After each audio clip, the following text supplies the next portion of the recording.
লোহাগড়ায় বিয়ের ৩ বছর পরে একসাথে ৩ কন্যা সন্তানের জন্ম হলো এক গৃহবধূর। মোহাম্মদ আজিজুর বিশ্বাসের পাঠানো তথ্য ও ভিডিওচিত্রে বিস্তারিত। লোহাগড়ায় একসাথে ৩ সন্তানের জন্ম দিয়েছেন এক গৃহবধূ।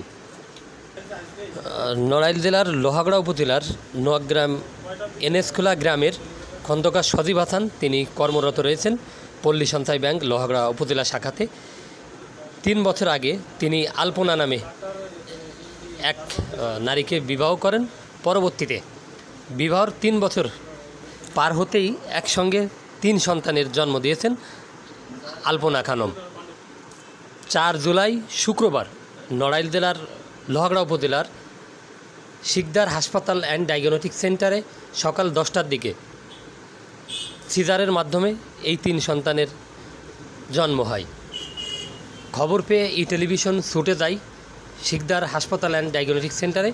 সেখানে গিয়ে কথা বলে খন্দকার সজীব হাসানের সাথে এবং এ বিষয়ে কিন্তু জানাজানি হলে এলাকার লোকজন ভিড় জমাচ্ছে শিকদার হাসপাতালে।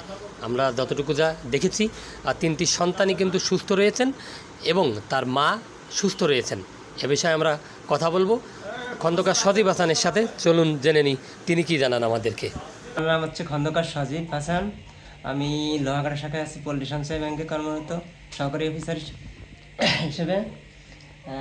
আর আমার 3টা কন্যা সন্তান হয়েছে। আল্লাহর কাছে শুকরিয়া আদায় করতেছি, আমি অনেক খুশি। আচ্ছা, পূর্বে কি আর আগে কোনো সন্তান আছে কিনা? এটা প্রথম। সন্তানদের পাশাপাশি মায়ের সুস্থতা কেমন দেখেছেন? হ্যাঁ, আমার ওয়াইফ আল্লাহর রহমতে অনেক সুস্থ আছে, যেমন 3টে বাচ্চাই সুস্থ, এটা দেখা যায়নি। আমি অনেক স্যাটিসফাই। এবং হসপিটাল কর্তৃপক্ষকে কিভাবে দেখছেন এখানে সেবা? এবং হ্যাঁ, এখানে সেবা আল্লাহর রহমতে অনেক ভালো।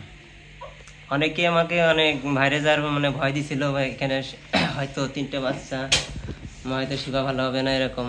আগে থেকে কি আপনারা জানতে পারছিলেন যে 3টা বাচ্চা আছে? 3টে বাচ্চা আমি আগে থেকে জানতে পারছি যে